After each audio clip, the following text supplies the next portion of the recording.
friends, welcome to another episode of Lessons with Laura. If you're new here, my name is Laura Ingalls Gunn. Today, this is a first installment of a new holiday series entitled Prairie Wonderland, a Homespun Holiday. And for the next few weeks, we are going to be looking at stories in the Little House books written by Laura Ingalls Wilder that feature a winter theme. And from those stories, we will create various crafts, recipes, and holiday decor. I think it's going to be a lot of fun, so I hope you'll come along on this journey with me. Now, for this first episode, we are going to be concentrating on Little House in the Big Woods. Now, this is the first book in the series, and one of my very, very favorite stories involves Grandpa, a sled, and a pig. And you can kind of see the wonderful illustration that Garth Williams did for the books in the 1950s. This first story is in a chapter titled Sundays, and Laura is having a difficult time, and her pa tells her a story about his father, who happens to be Laura's grandfather. This individual happens to be my great-great-great-grandfather. So it's a lot of fun to hear about this adventure. Now, I read this particular story several times as a child, and growing up in sunny California, I often thought, why didn't they turn the sled to avoid the pig, or how could this have been avoided? Because not growing up in snow, I didn't really understand. Now, fast forward to when my daughter was 5 years old, we were living in the small town of Plattsburgh, New York. And this is a charming little town that's right near the Canadian border.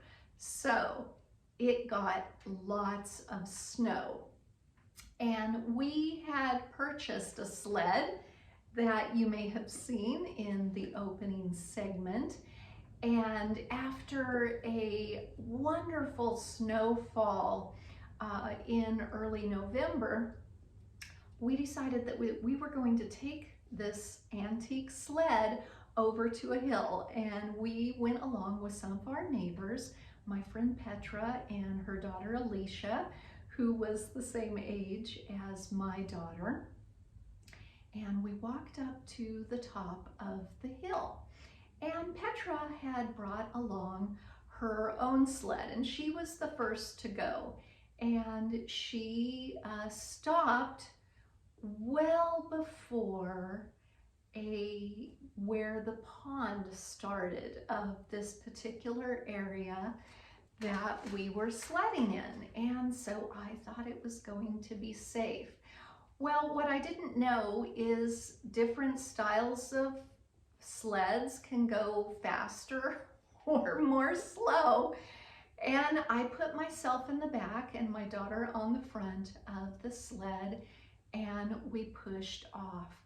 And we started increasing in speed, that things passing by us, trees, my friend, was a complete blur, and the pond was quickly approaching.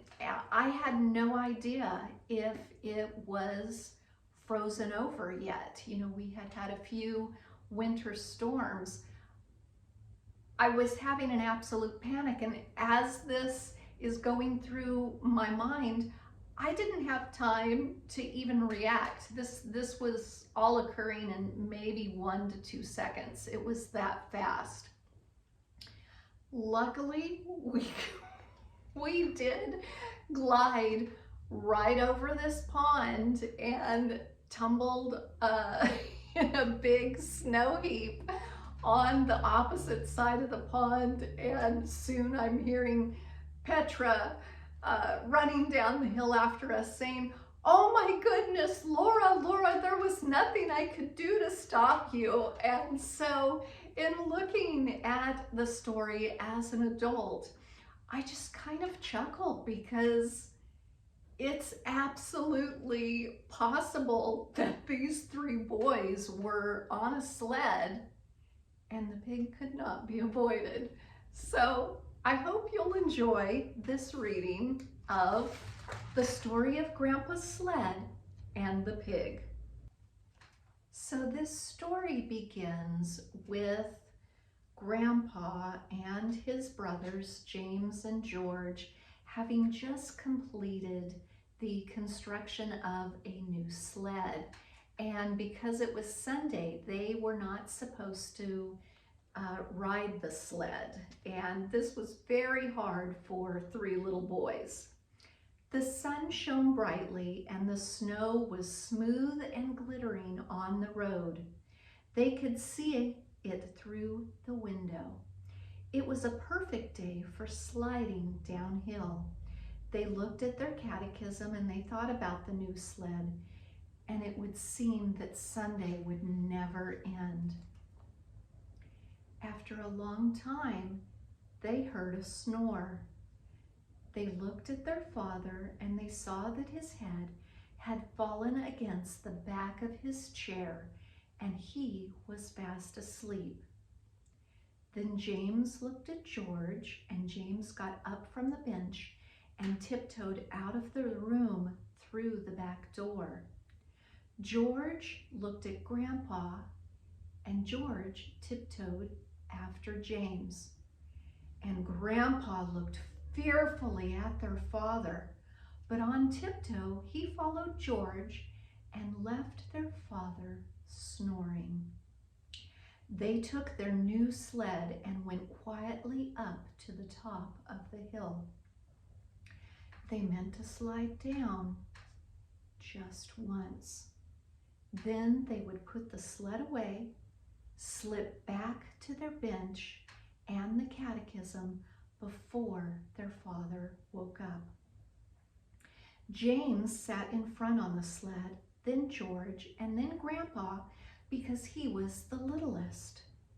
The sled started, at first slowly, then faster and faster. It was running, flying, down the long, steep hill, but the boys dared not shout.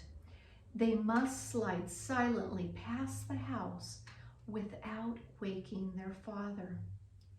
There was no sound except the little whir of the runners on the snow and the wind rushing past. Then, just as the sled was swooping toward the house, a big black pig stepped out of the woods and he walked into the middle of the road and stood there. The sled was going so fast it couldn't be stopped. There was no time to turn it. The sled went right under the hog and picked him up. With a squeal, he sat down on James and he kept on squealing, long and loud and shrill. Squeak! Squeak! They flashed by the house, the pig sitting in front, then James, then George, then Grandpa. And they saw their father standing in the doorway looking at them. They couldn't stop, they couldn't hide. There was no time to say anything. Down the hill they went, the hog sitting on James and squealing all the way. At the bottom of the hill they stopped. The hog jumped off James and ran away into the woods, still squealing. The boys walked slowly and solemnly up the hill. They put the sled away. They sneaked into the house and slipped quietly to their places on the bench. Their father was reading his Bible. He looked up at them without saying a word. Then he went on reading, and they studied their catechism. But when the sun went down and the Sabbath day was over, their father took them out to the woodshed and tanned their jackets. First James, then George, then Grandpa. So you see, Laura and Mary, Pa said, you may find it hard to be good, but you should be glad that it isn't as hard to be good now as it was when Grandpa was a boy. So I was thinking about, yes, of course, I have a sled that I can incorporate into my upcoming holiday decor. But what could I do to maybe put a twist on a sled? And not only that, but combine it with the big woods. So I looked around for some inspiration, and I discussed it with my husband, who in his spare time is a casual woodworker, and we've come up with a project that I think you're going to enjoy.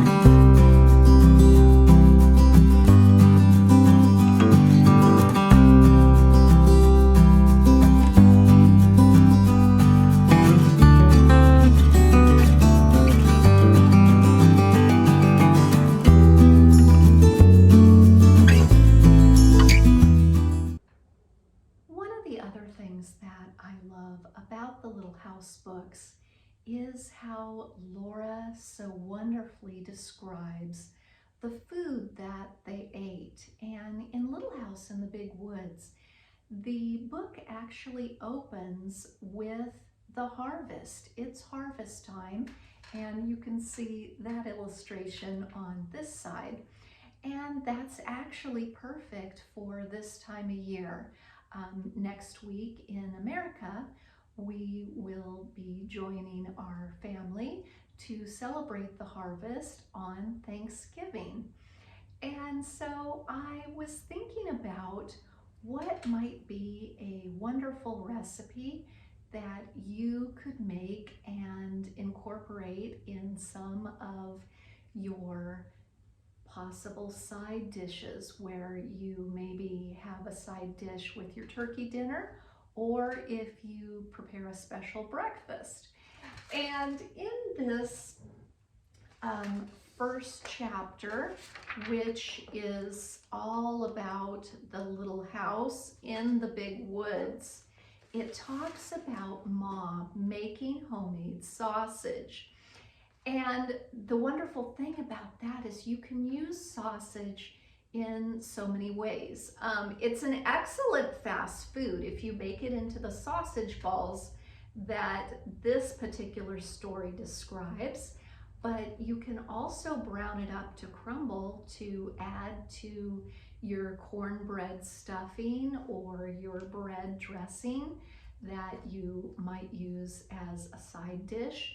It can be added to an egg casserole or even leftover turkey soups. So there's a wide variety, and I thought it would be fun to read this and then head into the kitchen. The little pieces of meat, lean and fat, that had been cut off of the large pieces, Ma chopped and chopped until it was all chopped fine. She seasoned it with salt and pepper and with dried sage leaves from the garden. Then with her hands, she tossed and turned it until it was well mixed, and she molded it into balls. She put the balls in a pan out in the shed where they would freeze and be good to eat all winter. That was the sausage. So let's go ahead and head into the kitchen. Sausage balls are actually very fast and easy to make.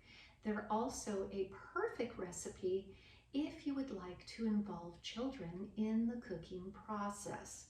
Now, I wanted to create sausage balls that would have been similar to what perhaps Ma would have made. So I started with some organic pork that is grass-fed, and that would have been very similar in style to the pork that Ma would have used.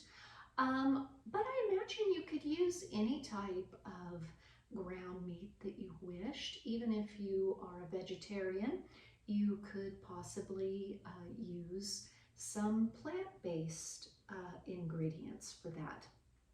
And for the seasoning, I have 1 teaspoon of pepper and 1 teaspoon of sea salt and half a teaspoon of sage.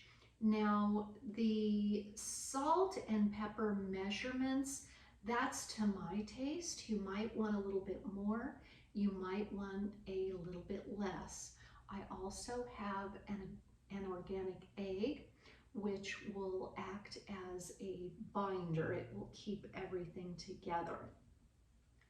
Now, once you have your basic sausage recipe ingredients, then you can have a little fun with some additions.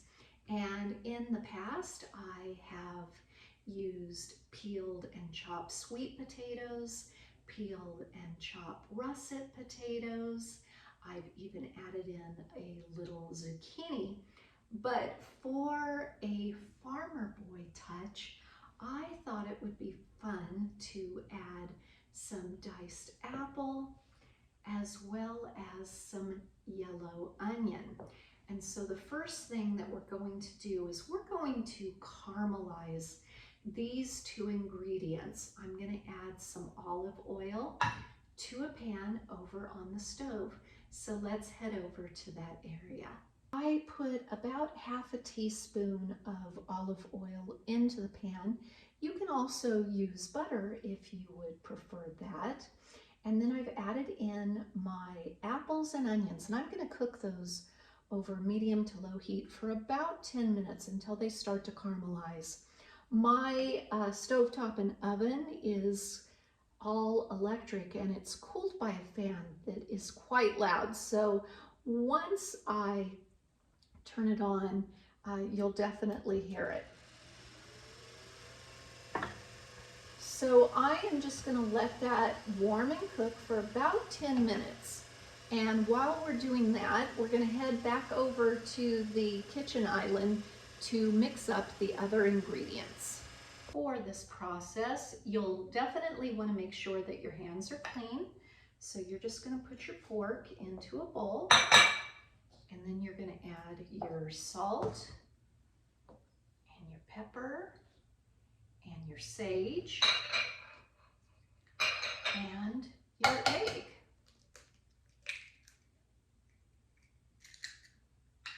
And this is where the clean hands comes in. You just incorporate all the ingredients by sort of squishing it together.